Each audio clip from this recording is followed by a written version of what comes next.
ஆலங்குடி சீதலாதேவி மாரியம்மன் துணை ஸ்ரீராம் ஜெயம். ஜெய ஜெய சங்கர அரகர சங்கர. நான் உழைப்பாளி, நீங்கள் படைப்பாளி. Please guide for me.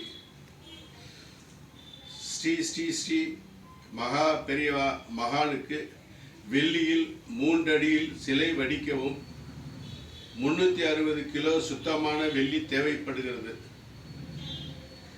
மாத அனுசத்தை கொண்டாடவும், அவருடைய மகாபெரிவாருடைய மாச அனுசத்தை கொண்டாடவும், மாத பஞ்சமியையும், பஞ்சமி என்பது முக்கியமான விசேஷம். இன்னைக்கு எங்களுடைய குறிக்கோள் மகா பெரியவாருடைய ஆசையும் எண்ணமும் ஒன்றே ஒன்றுதான். ஒவ்வொருவருக்கும் ஒரு தனி வீடும் தனி மனையும் இருக்க வேண்டும். வாழ்வதற்கு ஒரு மாளிகையும் ஒரு வசிப்பிடம். ஏன் என்று மனை சொல்லுகிறோம் என்றால், அந்த கோமாதா பசு வளர்ப்பதற்காக ஒரு இடம் மனை. ஒருவரும் வாழ்வதற்கு ஒரு மாளிகை. அந்த வீட்டு கோமாதாவுக்காகவும், அது ஏன்னா அது வளர்றதுக்கு தொட்டிருந்தா போதும். கிராமத்தில் இருக்கனால அந்த வைக்கோல், உணவு தானியங்கள், அந்த பசுவுக்கு கோமாதாவுக்கான உணவுப்பொருள் வைக்கிறதுக்காக ஒரு மனை. இது ரெண்டும் வேண்டுங்கிறது மகா பெரியவாருடைய ஆசை, எல்லாருக்கும் இருக்கணுங்கிறதுக்கு. அதனால அவருடைய மாதம் வர அனுசத்தையும் சிறப்பாக கொண்டாடுறதுக்கும் மாச பஞ்சமி, அது வருஷத்துக்கு 4 தடவை வரும். அந்த பஞ்சமியுடைய மகத்துவம் என்னன்னா, வீடு இல்லாதவர்களுக்கு, மாளிகை இல்லாதவர்களுக்கு நிச்சயம் அந்த வருடத்தில் 4 விதமான பஞ்சமிகள் வருகிறது. அந்த வருடத்தில் வரக்கூடிய 4 விதமான பஞ்சமியையும் கொண்டாடுவதற்காக அவர்கள் அதை சேவித்தார்களே ஆனால் அவர்களுக்கு சொந்தமாக வீடு அமையும். அது மாத பஞ்சமி எப்போ வருது கேட்டால், தை மாதத்தில் வருகிற வசந்த பஞ்சமியையும், ஆடி மாதத்தில் வரக்கூடிய நாக பஞ்சமியையும், ஆவணி மாதத்தில் வரக்கூடிய ரிஷி பஞ்சமியையும், புரட்டாசி மாதத்தில் வரக்கூடிய லலிதா பஞ்சமியும் தரிசிப்பதற்காகவும், வருடம் ஆடி மாதம் வரக்கூடிய வருட கருட பஞ்சமியையும், வருடம் ஆடி மாசம் வரக்கூடிய ஆடி மாசத்துல நாக பஞ்சமி வருது. அதே நாள்ல ஆடி மாசத்துல வருட கருட பஞ்சமி வருது. ஏன் கருட பஞ்சமின்னு சொன்னோம்னா, இன்னைக்கு நிறைய இளைஞர்கள், ஐடி படித்த இளைஞர்கள் எல்லாம் அமெரிக்காவுக்கும் மெயினாக கனடாவுக்கும் வெளிநாடுகளுக்கும் போய் வேலை செய்யறதுக்காக ஐடி நிறுவன இளைஞர்கள் நிறைய பேர் இருக்கிறார்கள். உலகிலேயே மக்கள் அதிகமாக இருக்கக்கூடியவரும், உலகிலேயே இளைஞர்கள் அதிகமாக வாழக்கூடிய நாடும் பாரதம். அவர்கள் அந்நிய தேசத்தில் போய் நல்லபடியாக ஊழியம் செய்து வருமானம் ஈட்டி அந்த நாட்டு பிரஜை ஆவதற்கும் நாட்டிற்கு பெருமை சேர்ப்பதற்கான, அதாவது முக்கியமாக விசா, பாஸ்போர்ட்டு, ஃபாரினுக்கு போனோம்னா அந்த விசா கிடைக்காது, டாக்குமெண்ட் கிடைக்காது. அப்படியே ஏறி போய் ஃபாரின் போனாங்கன்னா நிம்மதி இல்லாமல் இருக்கும். ஏண்டா சேர்ந்துருக்கு. இதெல்லாம் இல்லாமல் ஆனந்தமாக செய்யறதுக்கான கருட பஞ்சமி, ஆடி மாதம் வருஷம் வர கருட பஞ்சமி சேவிச்சிட்டாங்கன்னா, வெளிநாடு போகணுன்னு ஆசைப்பட்டவங்கள உடனே போவாங்க. அவர் வருட கருட பஞ்சமி, ஆடி மாதத்தில் வரக்கூடிய கருட பஞ்சமியை சேவிச்சாங்கன்னா விசா, பாஸ்போர்ட்டு, டிக்கெட்டு எல்லாம். இன்னொரு விஷயமும் முக்கியமாக இருக்கும். சம்பாதிக்கிறது மட்டும் இல்லாமல் லட்சமாக 10 லட்சம் கனடாவுக்கு போனோம்னா 10 லட்சம் ரூபா இருக்கும். ஆனால் இது வருட கருட பஞ்சமியை சேவிச்சிட்டாங்கன்னா, எப்பா நீ வா, சம்பளம் தரோம், எங்களுக்குள்ள ஃபீஸ் 10 லட்ச ரூபாய நீ சம்பாதிச்சு மாதம் 10 மாதம் கொடு அப்படிங்கிற ஸ்கீம் கூட கிடைக்கலாம். எல்லாம் கிடைச்சிடும். 10 லட்ச ரூபா பணம் கட்டினா தானே போக முடியும்னு ஏங்குறதுக்கு இவங்க ஒரு நாள் சேவிச்சுட்டு போனாங்கன்னா வேலை பார், ஃபீஸை மாதம் சம்பளத்துக்கு கேட்டு எவ்வளோ பிரகாசமான இருக்கு. அதுக்கு தான் அந்த ஆடி மாதத்தில் வருடக்கூடிய கருட பஞ்சமியும் வருட நாக சதுர்த்தி. ஏன் வருட நாக சதுர்த்தியுடைய தன்மை என்னன்னு கேட்டால், பிறந்த மனிதர்கள் சொர்க்கத்துக்கு போவார்கள். ஆனால் இயற்கை மரணம் நடக்கலாம். விஷ நாக ஆதிசேஷன் பாம்பு கடித்து இறந்தவர்கள் என்று வரக்கூடாது என்பதற்காகத்தான் நாக சதுர்த்தியை வழிபடுங்க. அதனால தான் சொல்லுவாங்க, விஷயம் தெரிஞ்சவங்க எங்கடையாவது பாம்பு புத்து பார்த்தீங்கன்னா, ஆடி மாதம் தெரியும், பாம்பு புத்து பார்த்தீங்கன்னா 2 முட்டையும் பால் வச்சுட்டு வாங்க. வச்சுட்டு வாங்கன்னு தான் சொல்லுவாங்க, வச்சுட்டு வரக்கூடாது. வச்சுட்டு வந்தால் காக்காவும் நாய் சாப்பிட்டு போயிடுது. அந்த நாக சதுர்த்தி அன்னைக்கு புத்துக்கு போய் நாக சதுர்த்தி வழங்குறது அன்னைக்கு போய் 2 முட்டையை உடச்சி ஊற்றிவிட்டு அது மாரி பால் கவரையும் உடச்சி ஊற்றிட்டு கையெழுத்து கும்பிட்டு வந்தால் போதும். அவங்களுக்கு ஆதிசேஷன் பாம்பால் இறப்பு இல்லை. அது இல்லாமல் நம்ம ஒரு வேலைக்கு போகிறோம், ஸ்ட்ரெஸ் இருக்குது அப்படின்னு நினச்சிட்டு கையெழுத்து கும்பிட்டு போனால் பால் ஊற்ற வேண்டாம், முட்டை ஊற்ற வேண்டாம், அந்த புத்தை பார்த்து கையெழுத்து போட்டு போனால் இடையூறுகள் இல்லாத நிம்மதியான போய் சேர வேண்டிய இடத்துக்கு சேருவோம். யாரை சந்திக்கணுமோ சந்திப்போம், நன்மை பயக்கும். அடுத்தது தீபாவளிக்கு புரட்டாசி மாதம் கேதார கௌரி நோம்பு. தீபாவளிக்கு புரட்டாசி மாதம் வரைக்கும் கேதார கௌரி நோம்பு. கேதார கௌரி நோம்புனா எவ்வளவுன்னு தெரியும். நிறைய பேர் கொண்டாடுவாங்க, நிறைய பேர் கொண்டாடாமல் இருப்பாங்க. அதாவது கொண்டாடாதவர்களும் இங்கே நடத்த இருப்பதால் அதில் கலந்துக்கிறதுக்காக கொண்டாடப்பட போகிறது. வருடாந்திர ஆடி மாத வரலட்சுமி நோன்பு.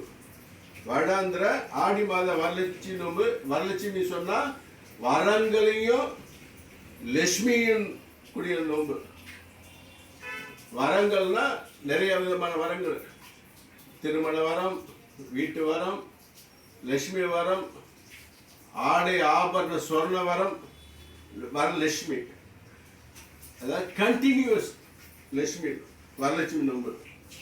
இதையெல்லாம் மாம்பழத்தில் சொந்த இடத்தில் விமர்சையாக கொண்டாடும். ஏன் மாம்பழம்? அது ஒரு கேள்வி. ஏன் எங்க வேணாலும் பண்ணக்கூடாதா? ஏன் நீங்க மாம்பழத்தை சூஸ் பண்ணீங்க அப்படின்னா, மணிங்கிற படத்துக்கு தான் எல்லாரும் அலையிறோம்.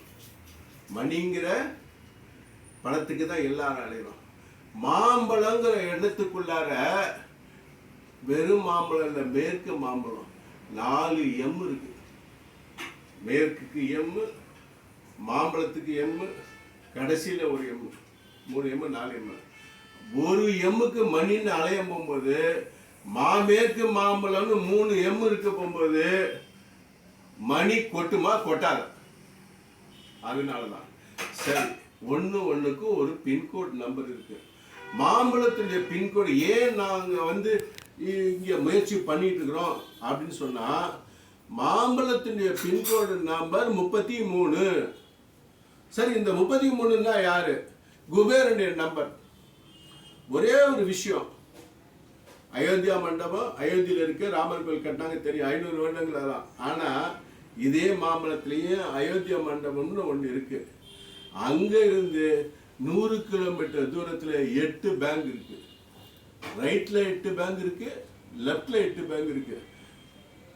மாம்பழத்துல ஆரியகவுடா ரோடு இருக்கிற அயோத்தியா மண்டபத்திலிருந்து இந்த பக்கம் மொத்தமே 300 மீட்டர் தூரத்துல 16 வங்கிகள் இயங்கிக் கொண்டிருக்கின்றன.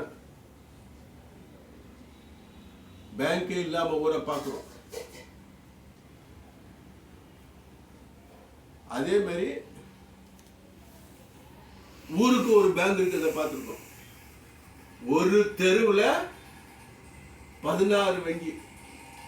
ஏன்னா மாம்பழங்கிற மேற்கு மாம்பழங்கிற 3-4 எம், பின்கோடு 33 நம்பர் குபேரபுரி. குபேரனுடைய நம்பரால தான் இந்த தியான மண்டபத்தை செய்யறதுக்காக மாம்பழத்துல சொந்த இடத்தை பார்க்கிறோம். ரைட்டு, விமர்சையாக கொண்டாடவும். மகா தியான மண்டபம், மகா தியான மண்டபம் கேட்டா என்னன்னு கேட்டா, மகா தியான மண்டபம். சரி, அது மகா தியான மண்டபத்தில் என்ன? அந்த மகா தியான மண்டபத்தில் ஒவ்வொருத்தங்களுக்கும் ஒவ்வொரு குலதெய்வம் இருக்கும். ஒவ்வொருத்தங்களுக்கும் ஒரு குலதெய்வம் இருக்கும். அந்த குலதெய்வத்தை வருஷத்துக்கு ஒரு தடவை போயிட்டு வரணும். வருடத்திற்கு ஒரு தடவை என்னை வந்து பார்த்தால் நான் உன்னை வருடம் முழுவதும் பார்த்து கொண்டிருக்கிறேன்னு என் குரு சொன்ன வார்த்தை. அதனால் வருடத்துக்கு ஒரு தடவை குலதெய்வத்துக்கு போயிட்டு வந்துட்டிங்கன்னா சௌகரியமாக இருக்கும். அதை இங்கே வந்து ஏன் தியான மண்டபம்னு சொல்லணும்னா, இங்கே வந்து இப்போ என்னுடைய குலதெய்வம் சீதளாதேவி மாரியம்மன், அது இருக்கிறது மேனாங்குடி. மேனாங்குடி ஸ்ரீ சீதளாதேவி மாரியம்மன் துணின்னு 108 தர தியானம் தன்னுடைய இருக்கும் குலதெய்வம் இருக்கும் சாமியின் முழு பெயரையும் முழு இடத்தின் பெயரையும் 108 தடை உச்சரித்து செல்வதற்கான தியான மண்டபம். சொந்த இடத்தில் அமையவும், மகா பெரியவா ஆசீர்வதிக்கவும், பக்த கொடிகள் தங்களான நிதி உதவியும் தாராள பொருள் உதவியும் வழங்க வேண்டப்படுகிறது. தங்களின் காணிக்கை முதலில் 360 கிலோ சுத்தமான வெள்ளி சிலை வடிக்க தேவைப்படுகிறது. மகா பெரியவாளுடைய சிலை 3 அடியில் செய்யறதுக்காக முடிவெடுத்திருக்கோம். நல்லா பார்த்துங்க. மகா பெரியவாடைய சிலை எங்கே பார்த்தாலும் இது வந்து பக்தர்களுக்கு ஆசி கொடுக்குற மாதிரி தான் தண்டத்தை வச்சுட்டு இருப்பார். ஆனால் இங்கே அவர் வந்து அவர் பகவானை ப்ரேயர் பண்ணுறதுக்கு காமாட்சி அம்மன்லேருந்து அவருடைய பகவானை தியானம் பண்ணுறதுக்காக மாரில் வச்சு தியானம் பண்ணிகிட்டு இருக்காரு.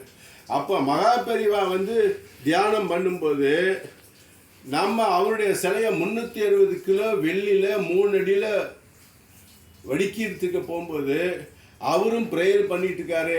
அதை தேசிக்கு வரக்கூடிய நம்மளும் பிரகாசமாக இருப்போம். சரி, அடுத்தது கீழே உட்காந்துருக்கிறது பத்மத்தில் தாமரையில் உட்காந்து 3 அடியில் உட்காந்து மகாபெரிவா தியானம் செய்கிறதுக்காக 360 கிலோ வெள்ளி தேவைப்படுகிறது இருக்கு. ஆகவே தாங்கள் இடம் அமைவதற்கும் 360 கிலோவில் 3 அடியில் வெள்ளியில் சிலை வடிப்பதற்கும் கீழே பீடம் பத்மாத்தில் தாமரையில் அமர்ந்து தியானம் பண்ணுவதை செய்வதற்கும் நிதி தேவைப்படுகிறது. தங்களால் இந்த விஷயங்களுக்காகவும் நடத்துவதற்காகவும் தங்களாலான உதவியை செய்யும்படி கேட்டுக்கிறேன். அடுத்தது, அவரவர் குலதெய்வமே அவரவர்களுக்கு துணை. அவரவர் குலதெய்வம் இருக்கும் இடத்தின் முழு பெயரையும் கிராமத்தின் முழு பெயரையும் மட்டும் 108 முறை தியானம் செய்யும். ஓகே, நீங்கள் பணம் அனுப்பதாக இருந்தாலும் ஜிபே மூலம் அனுப்பலாம். 9443710006. இவங்க வந்து இந்த நிறுவனம் வந்து இது சோலையோகா ட்ரஸ்டின் கீழே இயங்குது.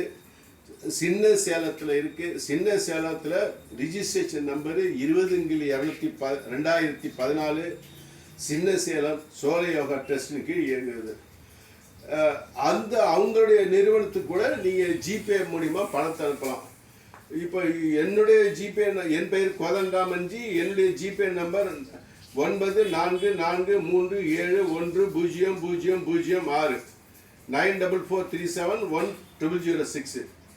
அவங்க சின்ன சேலம் சோலையாக ட்ரஸ்டினுடைய ஜிபே நம்பர் 9840793850. வாழுங்கள் வளமுடனும் நலமுடனும் நிலமுடனும். வாழ்த்துக்கள்.